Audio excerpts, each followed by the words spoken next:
Na pia nashukuru kwa fursa hii niliyoipata ya kuwa mgeni rasmi baina ya business community ya Tanzania na business community ya Morocco. Na niseme hili limo ndani ya framework ya mashirikiano ya nchi za Afrika kupitia umoja wetu wa Africa Union, ambapo mambo makubwa yanayosisitizwa ni mashirikiano baina ya nchi za Afrika wenyewe kwa wenyewe katika kukuza biashara, lakini vile vile uwekezaji ndani ya bara la Afrika. Tunaamini kama tukiwa na mashirikiano haya katika nchi za Afrika, tutakuwa na wigo mpana sana kwa maana wa soko, lakini vile vile ukiangalia kutokana na geographical position ya continent letu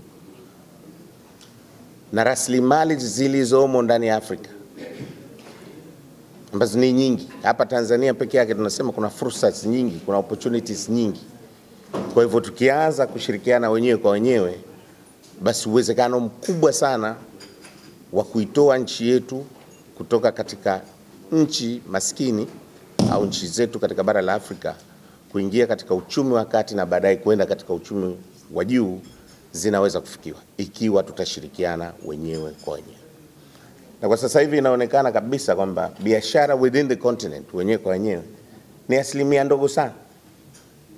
Asilimia kubwa tuna trade, African countries na trade na nchi nje ya bara la Afrika. Sasa tunataka kureverse hali hiyo, lakini vile vile tunataka ku-encourage investment within the continent, na ile sehemu inayobaki basi itoke nje ya bara la Afrika. Na kama tumefuatilia hivi karibuni, Mheshimiwa Waziri Mkuu Majaliwa, Kassim Majaliwa, alihudhuria kikao cha ku-launch Africa Economic Platform kule Mauritius. Na haya tunayoyazungumza hapa ndiyo yaliyokuwa emphasize katika launching ile Africa Economic Platform. Kuwa na biashara within the continent, lakini kuongeza uwekezaji ndani ya bara la Afrika. You know, since his accession to the throne, at that time Morocco was out of the African Union for political considerations. Kipindi cha nyuma walikuwa hawapo katika umoja wa African Union, lakini wakaona ni muhimu kwao kuanza kufocus au kuangalia au kuangaza kwenye bara na kuliletea maendeleo. Kwa hiyo kama alivyosema Mheshimiwa Waziri hapo awali, ni muhimu kwa maazimio ambayo yalifikiwa hapo nyuma ya wakuu wa nchi za Afrika kuhakikisha wanaongeza uwekezaji kati ya nchi zenyewe katika bara la Afrika. Kwa hiyo hilo ndio lilikuwa dhumuni lao kubwa, na wakasema kwamba kama Mheshimiwa Balozi alivyosema, Mfalme Mohamed wa sita akasema kwamba ni muhimu naye akaliendeleza lile na kuhakikisha kwamba wanafanya hivyo. Kwa hiyo sio tu Tanzania bali pia na Rwanda, lakini pia Madagascar, ambapo waliamua kwenda kufanya huu mkutano au ili kongamano kuweza kutangaza zaidi Morocco na kuweza kufanya biashara zaidi katika nchi hizo.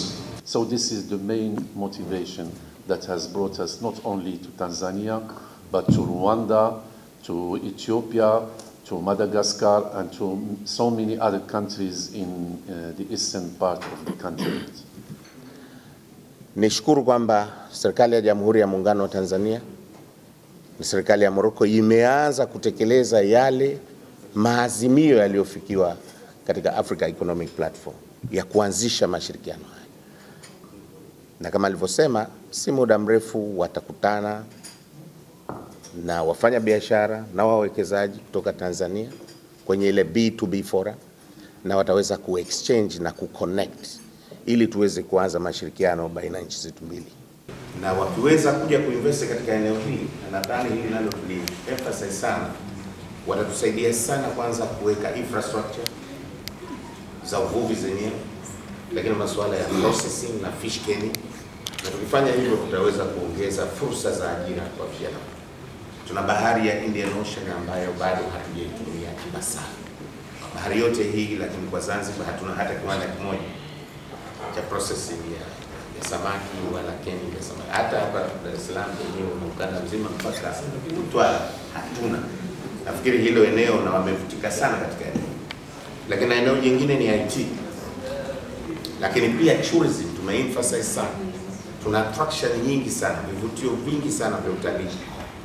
Na wenzetu hao waliweza kufikiria na hata kuanzisha direct flight baina ya Casablanca na Dar es Salaam, ambao wanapokea watalii wengi sana kutoka Europe. Tungeweza kuanzisha flight hiyo ikaja ikatua hapa, na nadhani tungeweza kubenefit pia na ongezeko la watalii watakaoweza kuingia nchini.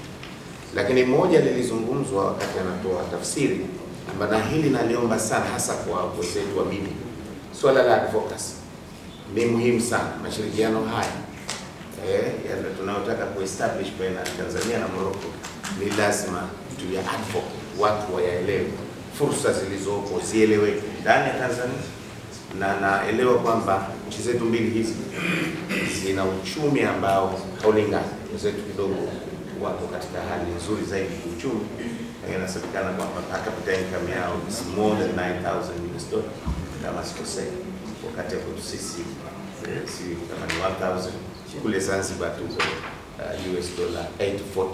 Kwa hivyo tuko katika different levels. Masuala ya technology transfer nayo ni muhimu tuyazungumze ndani ya mjadala hii ya maeneo ambayo tutambuza ushirikiano. We want to create wealth. We want to create growth in both the countries, in Morocco and in Tanzania. And if we invest all together, if we invest with the condition of joint venture between the Moroccan and the Tanzanian, I am sure that this investment will be for a long term, and we can make success story in order to be sure that another companies come back in Tanzania to invest.